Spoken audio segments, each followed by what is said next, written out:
September is National Childhood Obesity Awareness Month, and the American Heart Association is encouraging all families to make their homes healthier places. So how can we do that? Well, one, we want to get our kids moving again, and two, we want to help them start eating a little bit better. And here with some more tips is Dr. Shobha. And Dr. Shobha, it's always good to have you back on the show. Always good to be here. And we continue to see this problem, and not only see this problem, but we continue to see more and more kids affected by this. Yes, 1 in 3 children is either overweight or obese. And unfortunately, even amongst adults, there are more overweight and obese adults than there are normal weight adults in the US.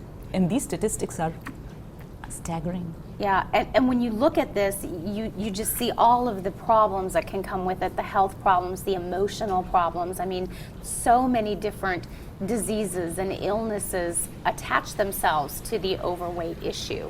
Right, when children are obese or overweight, they tend to be overweight as adults, and as teenagers, they tend to be overweight, and so they end up having early onset of high blood pressure, early onset of diabetes, heart disease, high blood pressure, high cholesterol levels, the also associated emotional issues, possibility of getting bullied at school because they are overweight.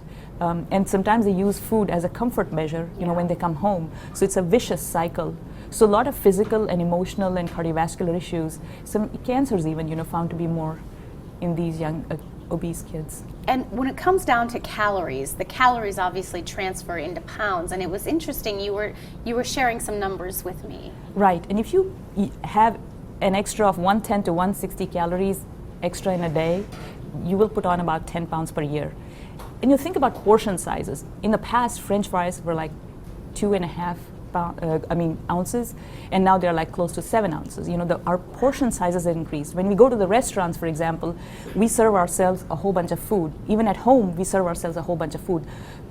But the serving sizes should only be 1 serving size, but our portion sizes may actually contain 3 or 4 serving sizes. And we don't exercise after we eat that. And so we tend to put on the pounds very easily.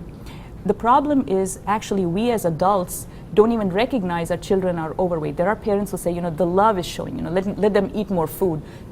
Come empty your plate. There's rewards if you eat everything that's on your plate. You go to a restaurant and there's as much as you can eat. Those are not good bargains because you're actually putting on the pounds.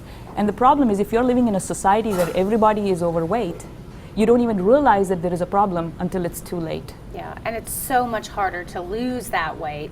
Correct. But there are some things you can do, and you talked about sugars and sodium being really big issues. Sugars first and foremost. Yeah, sugars.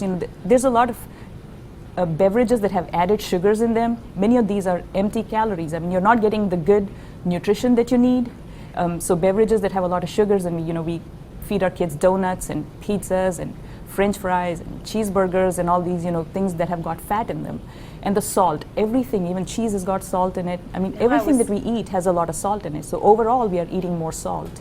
I think what we stock in our homes is what our kids are going to eat, because the kids don't know what to eat. They don't have the cash to go buy food. It's we that is providing them the food. Even women that smoke when they're pregnant, those kids can be overweight. In general, if the parents are overweight, not taking care of themselves, the children also tend to be a little bit overweight.